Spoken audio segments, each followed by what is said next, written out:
বিরতির পর স্বাগত আছে রামনবমী। কিন্তু রামনবমীর দিনে রামের জন্মভূমিতে মাইক বাজানোর উপর নিষেধাজ্ঞা জারি। খোদ রাম রাজ্যে বাজানো যাবে না কোনো ধরনের মাইক। ধর্মস্থানে তারস্বরে মাইক বাজানোয় নিষেধাজ্ঞা।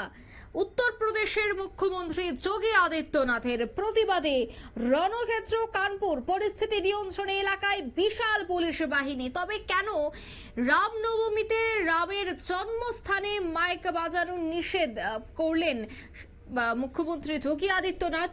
বিস্তারিত জানবো। টেলিফোন লাইনে যুক্ত হয়ে গেছে প্রতিনিধি বিপ্লব চন্দ্র। বিপ্লবদা, কি আপডেট রয়েছে?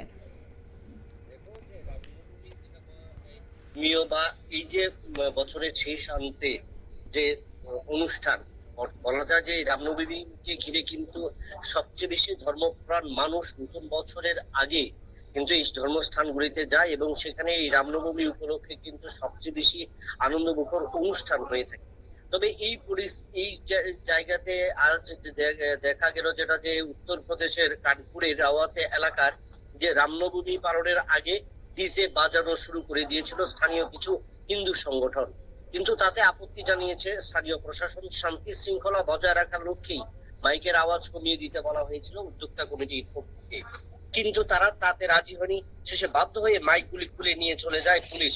প্রতিবাদে রাস্তায় বিক্ষোভ দেখানো শুরু করে যে হিন্দুত্ববাদী সংগঠন এবং এই বিক্ষোভের জেরে কিন্তু কড়া মনোভাব। কারণ যেখানে ধর্মীয় অনুষ্ঠানে, যেটা যোগী আদিত্যনাথ যদি বলা যায় সেক্ষেত্রে তিনি ধর্মীয় অনুষ্ঠানে মাইক বাজানো যাবে, কিন্তু সেক্ষেত্রে এতটাই সাউন্ড সিস্টেম অর্থাৎ শব্দ দূষণ বা শব্দ দানবে কিন্তু অতিষ্ঠ হয়ে গিয়েছিল এবং এই শব্দ দানব থেকে যেন মানুষ রেহাই পেতে পারে তার জন্য কিন্তু এই কড়া মনোভাব বা কড়া সিদ্ধান্ত। তবে সেই ক্ষেত্রে কিন্তু স্থানীয় হিন্দু সম্প্রদায়ের যে মানুষ ছিল যারা এই আন্দোলনে, যারা এই ইয়েতে ছিল, আনন্দমুখর অনুষ্ঠান নিয়েছিল এবং তাদেরকে কিন্তু সেখানে বারবার কিন্তু বারণ করা হয়েছিল যেন উচ্চস্বরে বাজানো না হয় এবং তার কারণেই কিন্তু প্রশাসন কড়া সিদ্ধান্ত নিল এবং এই কড়া সিদ্ধান্তের ফলে কিন্তু একটা বিশৃঙ্খলা তৈরি হয়েছে। কারণ সেখানে কিন্তু সাধারণ মানুষ যারা মাইক বাজানো শুরু করেছে তারা এবার প্রতিবাদ জানাচ্ছে যে তাদেরকে আগাম জানানো হয়নি, কিন্তু পুলিশের তরফ থেকে জানানো হয়েছে যে তাদেরকে বারবার বলা হয়েছে যে যেন একটা লিমিটেড থাকে, শব্দ দানবের অতিরিক্ত মাত্রা যেন না হয়, শব্দ দূষণ যেন না হয়, সেই দিকটা নজর দেওয়ার জন্য বলা হয়েছিল, কিন্তু সেই ক্ষেত্রে নজর দেয়নি প্রশাসনের তরফ থেকে। কিন্তু কড়া মনোভাব এবং এই কড়া মনোভাবের ফলে বোঝা যাচ্ছে যে আগামী দিনে উত্তরপ্রদেশ, শুধু কানপুর নয়, উত্তরপ্রদেশ সহ বিভিন্ন দেশের বিভিন্ন প্রান্তে এই শব্দ দানব বা শব্দ দূষণে যেন পরিবেশ দূষিত না হয় দিক দিয়ে কিন্তু সবচেয়ে বেশি নজর রাখবে। ধন্যবাদ।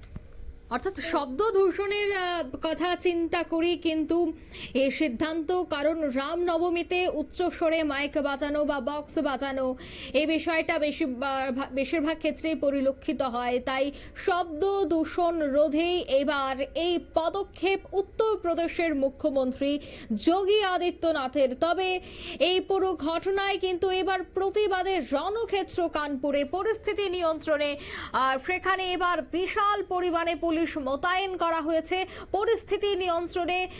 সেখানে উত্তরপ্রদেশ পুলিশ বিভিন্ন জায়গায় কড়া নজর রাখছে কোনো ধরনের যেন অপ্রীতিকর ঘটনা না ঘটে।